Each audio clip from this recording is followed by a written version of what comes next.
Now, that hope is in no small part due to an extraordinary man, the most impressive, effective and consequential British politician of our lifetime.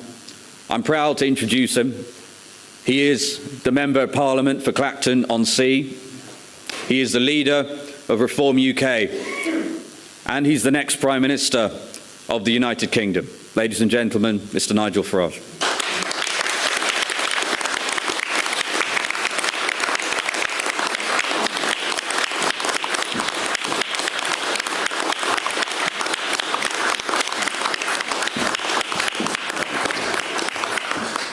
Good morning, everybody, and very few people will know just how much commitment, work and competence Zia has brought to the job of chairman. We would not have done on May the 1st what we did without him. My thanks go to him.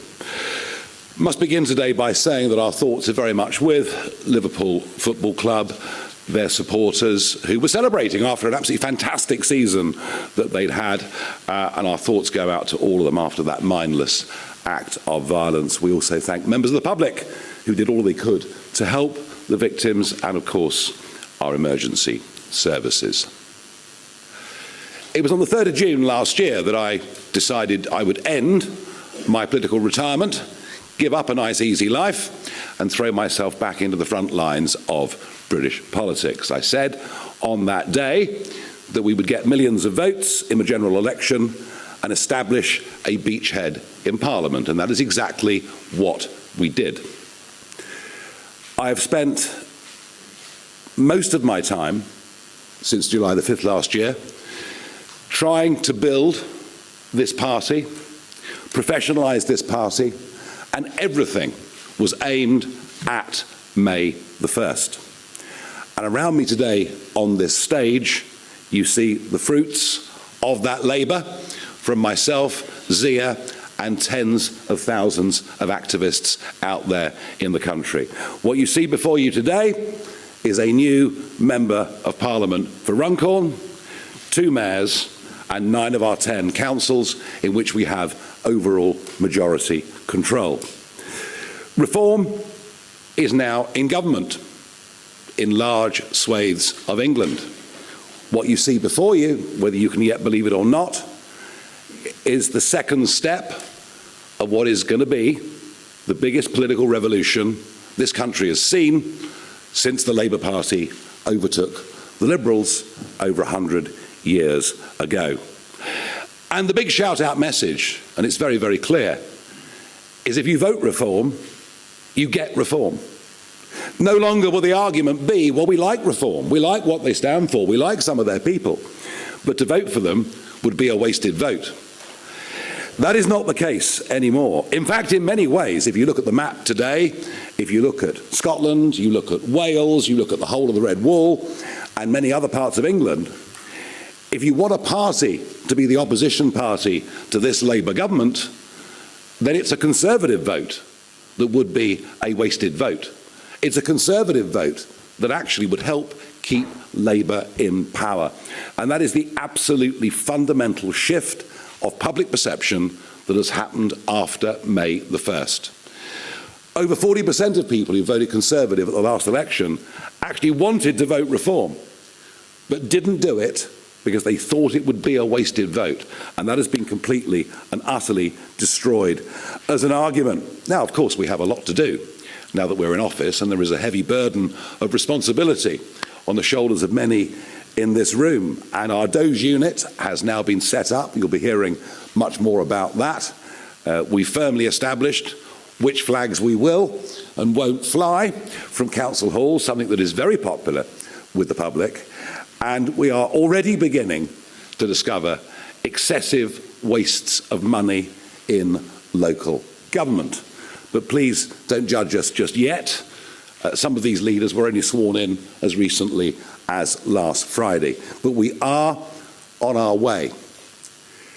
Our membership from June the 3rd last year has gone from 28,000 to over 235,000. I have absolutely no idea how many members the Conservative Party has, or indeed how many members the Labour Party has. The last figure we had was many months ago, and they were losing a member every 10 minutes. I'm not saying we are already the biggest political party by membership, but we must be very, very close indeed. As for the Conservatives, I don't think many in the media class yet really understand the extent to which they are dying as a political party. It's over. It is done. And frankly, after the level of betrayal that we saw, especially since the 2019 victory with the 80-seat majority, they fully deserve everything that is happening to them. And as I mentioned already, they cease to be a national party. They are now an irrelevance in Scotland, an irrelevance in Wales, a complete irrelevance in the Red Wall, where nobody will ever trust them again. Now, of course, there's much talk about who the leader of the Conservative Party might be, and they change leaders pretty regularly. And maybe Kemi Badenoch's not having a particularly great time. Now, there is somebody who fancies his chances. He's been on a Zempic, he's running marathons. I noticed a very nice new Savile Row suit the other day. Perhaps he even had his teeth done, I don't know. But it's completely irrelevant whether Robert Jenrick becomes leader of the Conservative Party or Kemi Badenoch stays on as party leader. It's completely irrelevant if Boris Johnson decided, although he's got some pretty heavy domestic duties by the looks of it, whether he decides to return. They will not be trusted again. They have no chance of winning the next general election, none whatsoever. And I don't really wish to spend much more time talking about them. They did sink to fourth in the opinion polls with YouGov last year. It is over, it is done. They've had a good 200 years, it is now finished. But today I wanted to talk a bit more, really, about the Labour Party. Now, they, of course, right now are absolutely terrified of reform. And if you think the Conservatives had a bad day on May the 1st, arguably, Labour did even worse. We completely wiped them out in County Durham, in many other parts of the East Midlands and elsewhere. And now, I have to say, they've decided they'll turn their guns on me. And every PMQs now, we see an obscure backbench Labour MP get up and ask the Prime Minister a question. Is it true that the honourable member from Clacton is a complete rotter? To which the PM says, oh, well, of course he, supports Putin and wants to abolish the NHS. And I have to sit there, and I've got no means of actually answering back or fighting back in any way at all. I think even without reform, this government is off to the worst start of any government since Eden and the Suez Crisis in 1956. They are collapsing in terms of support. Their response to us is just to turn on the Labour lie machine. And I think today, perhaps it's just a little opportunity for me perhaps to answer some of that. Reform really are now the party of working people. One of the arguments I made in the run-up to May the 1st was that many of our voters are people with alarms that go off at 5 o'clock in the morning. They go off to work. They work damned hard, whether they're working for companies, whether they're trade union members, whether they run their own businesses or act as sole traders. They're the people that are voting for us. And the great divide that is opening up in British society is between those that get up and go to work, pay an ever-increasing tax burden, feel ever more hampered by government at every level, and their next-door neighbours who choose to do nothing, but actually have a very similar standard of living. That is becoming increasingly a massive problem in this country. But I also think that Labour have a problem with their personalities. The Chancellor of the Exchequer, Rachel Reeves, I don't think I've ever seen anybody so hopelessly out of their depth at any point in my professional or political career. And the idea that we were going to get this 10-year Bank of England economist, and of course she was dubbed by my colleague Lee Anderson as Rachel from accounts, which actually wasn't accurate, because it's Rachel from complaints. She is doing the most awful job, and what she and the Prime Minister have done is to spread doom and gloom and despondency. Economics works on confidence. This lot haven't managed to instil any. And of course she's backed up by Jonathan Reynolds, ever affable, but not the qualified solicitor that he told everybody he was. This is a very low-grade government. And unless you have successful private business, employing people and paying taxes, you cannot have an effective functioning society. And it is, to me, truly astonishing that of all the 25 men and women in the cabinet, not a single one has ever set up or run a private business. We have a bunch of lawyers. We have a bunch of people prepared to bow down to this concept of international law, but without the economic competency to run a country. And that is why we are genuinely going in the wrong direction. We are watching the de-industrialisation of Britain. Yes, of course, there are some jobs being created in wind and solar.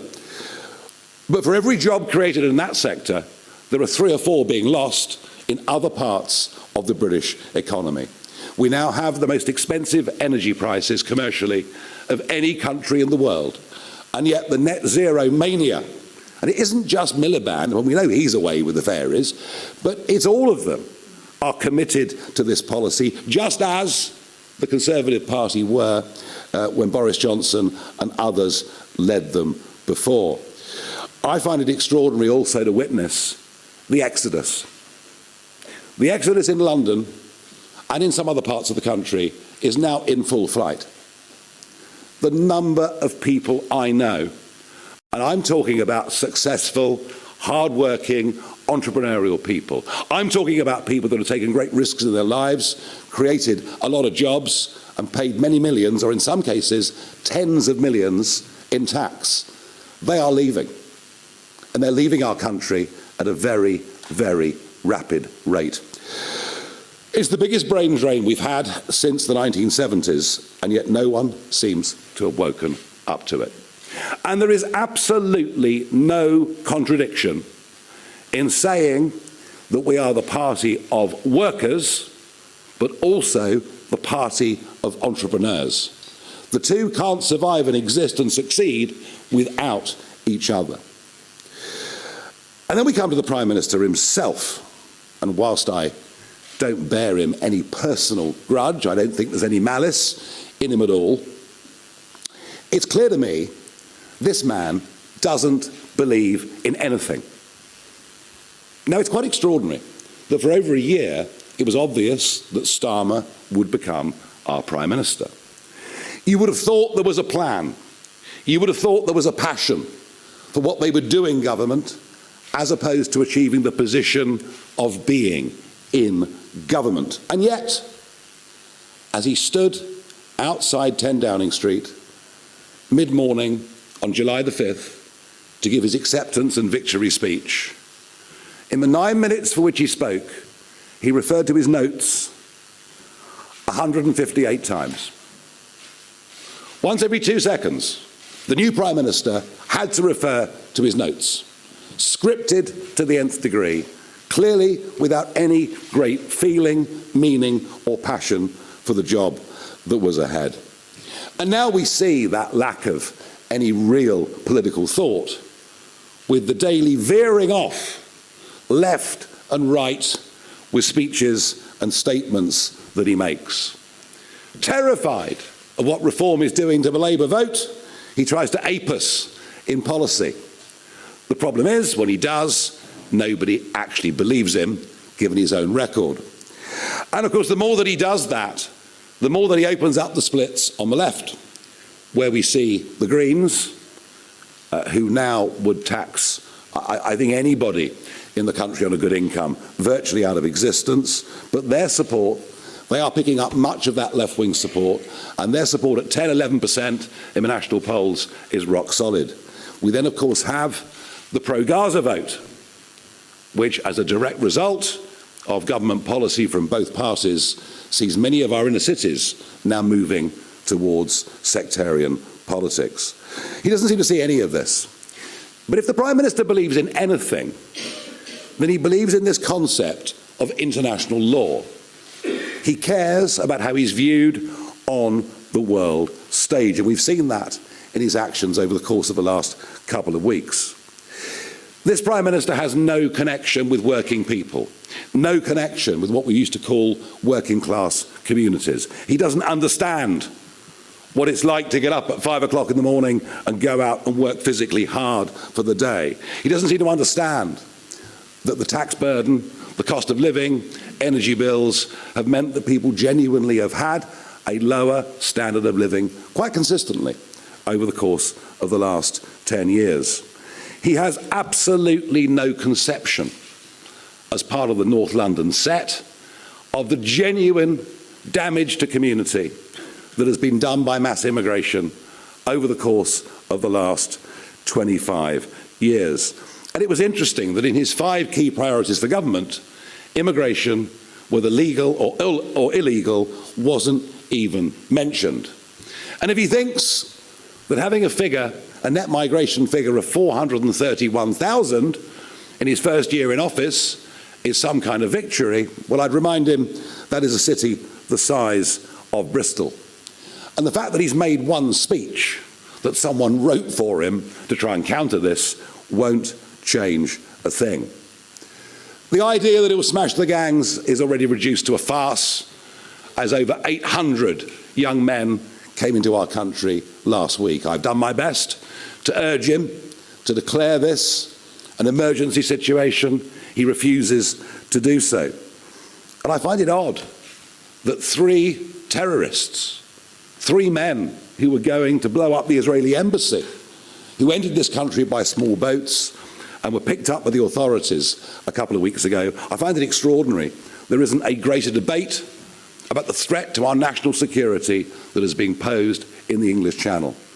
But if Starmer doesn't get it, and if the Conservatives don't get it, and if much of mainstream media don't get it, let me tell you something, the country does. Out there, the country does.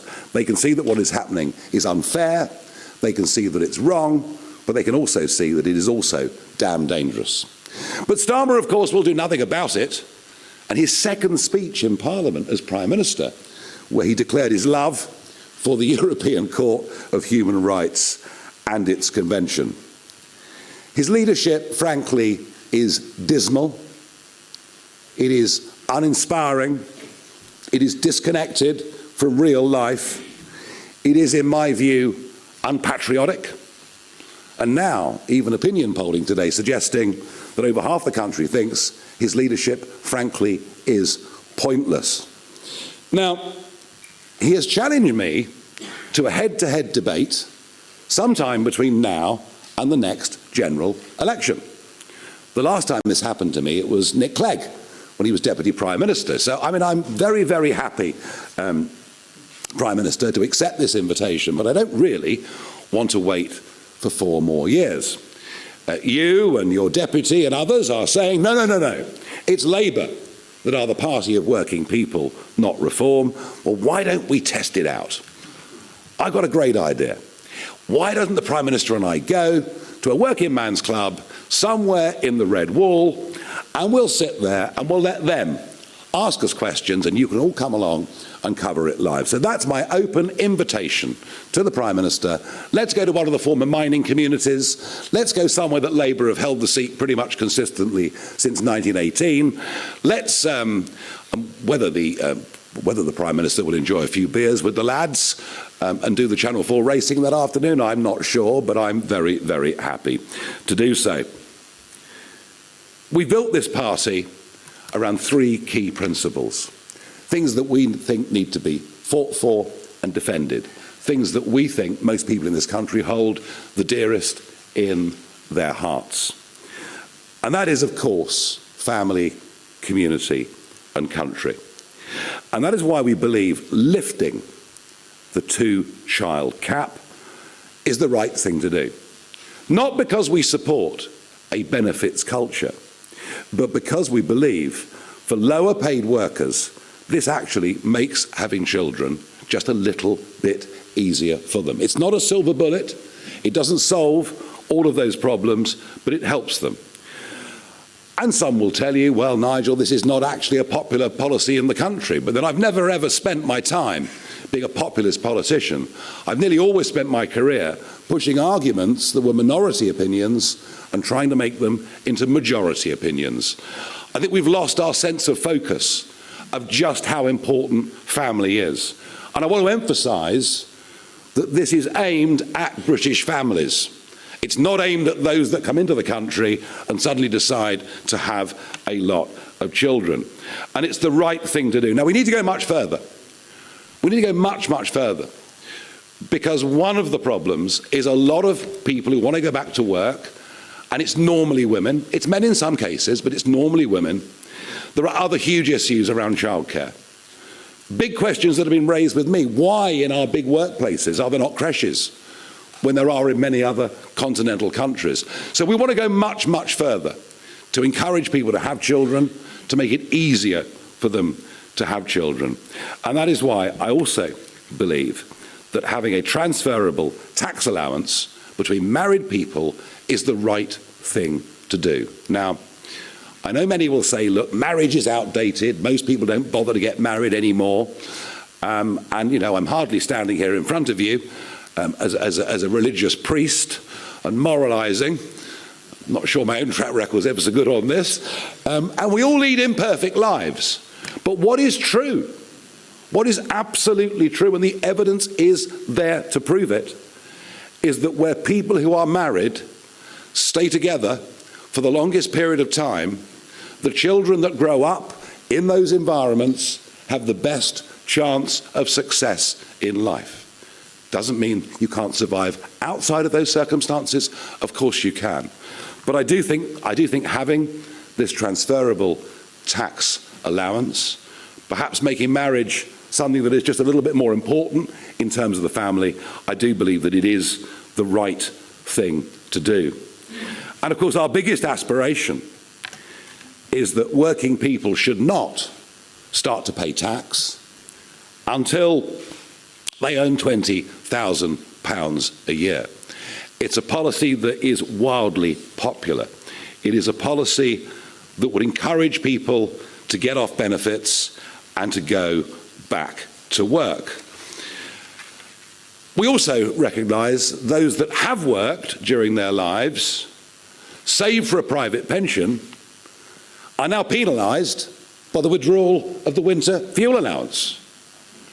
If you don't have any savings, you'll still get the winter fuel allowance. So we're punishing working people at all stages of their life, and we would reverse, absolutely reverse what has happened, and we're taking away of the winter fuel allowance. Now, of course, you will all be lined up in your droves to say to me, how on earth can you afford all of this? How on earth can you afford 5 billion here or 5 billion there? Almost forgetting that the national debt is now 2.8 trillion. And that not just the last government, but this one too, are hopelessly adrift when it comes to government borrowing. We are going to make big savings. We will stand here before you in 1 year's time and show you the excessive costs that we've taken out of local government. And at a national level, if we win the next election, we will scrap net zero, something that is costing the Exchequer an extraordinary £40 billion plus every year. There will be no more asylum hotels or houses of multiple occupancy. People who come here illegally across the channel or on the back of lorries will not be allowed to stay.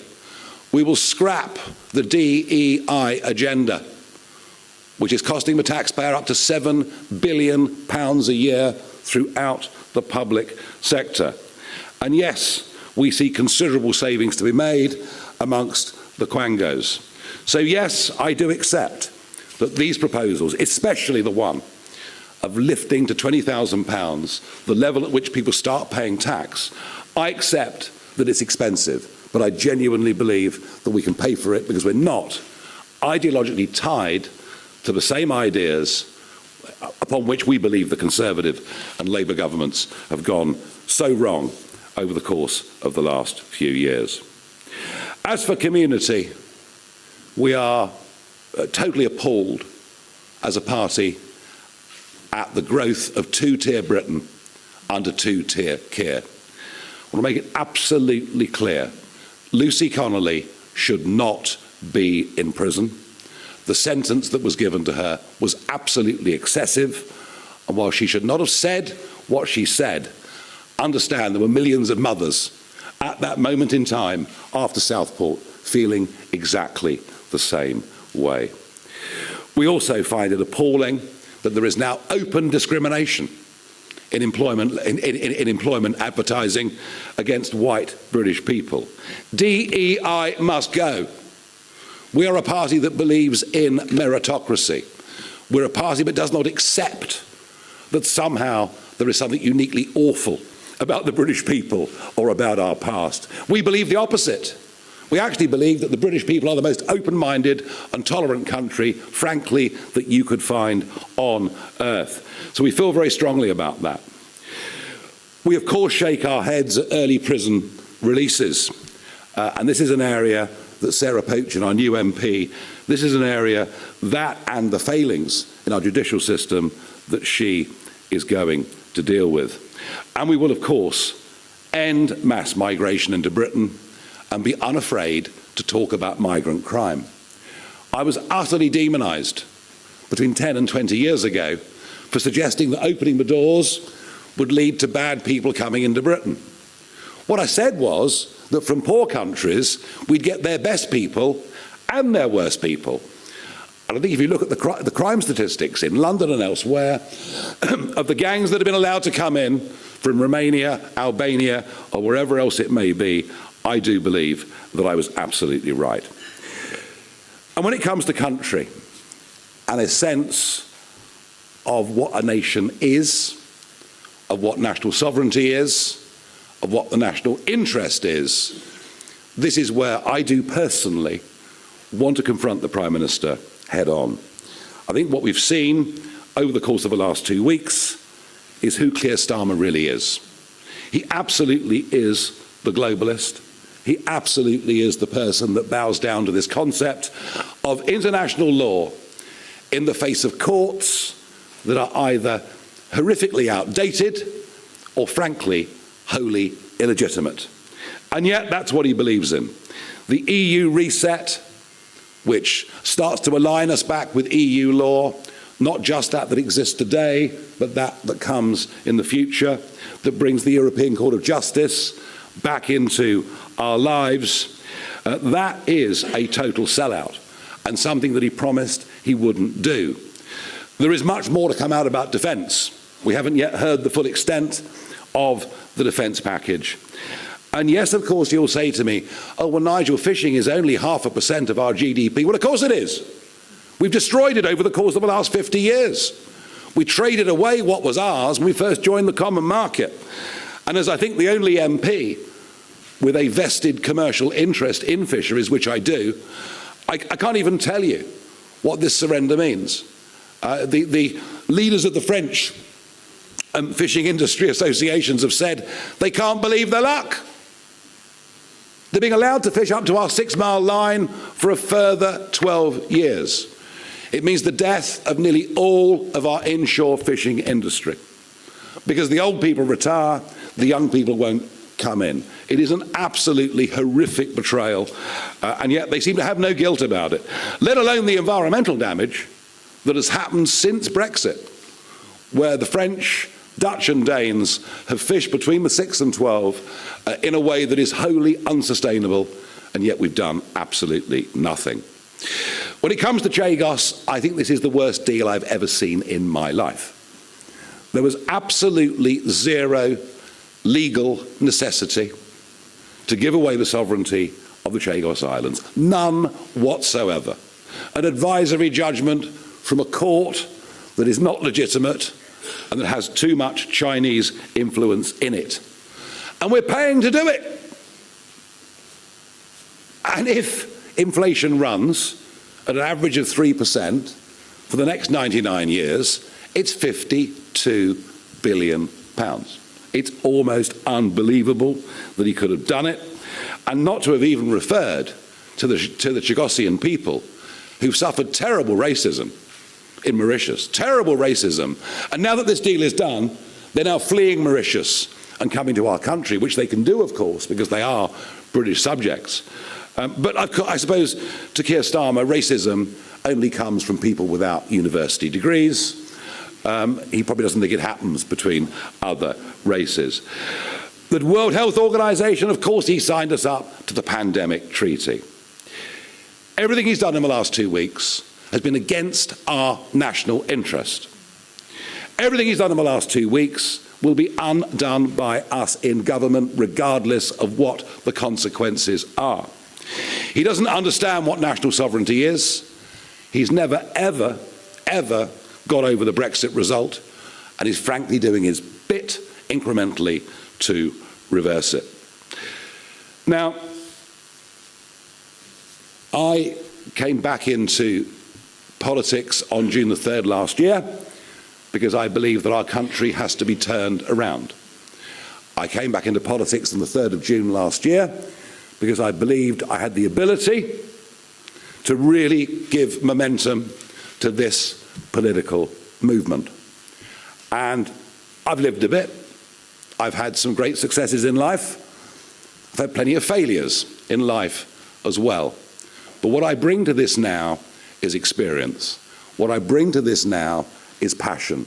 What I bring to this now is a kind of courage or madness, you can take your own pick, which perhaps you only have when you've survived a few close brushes with death and even managed to go through the snake pit on I'm a Celebrity, get me out of here. But the qualities that I offer are hard work, passion, and yes, I'm not afraid of anything. I'm not afraid of the mob. I'm not afraid of criticism. I'm not afraid of protest. I believe that reform represents a silent majority in Britain.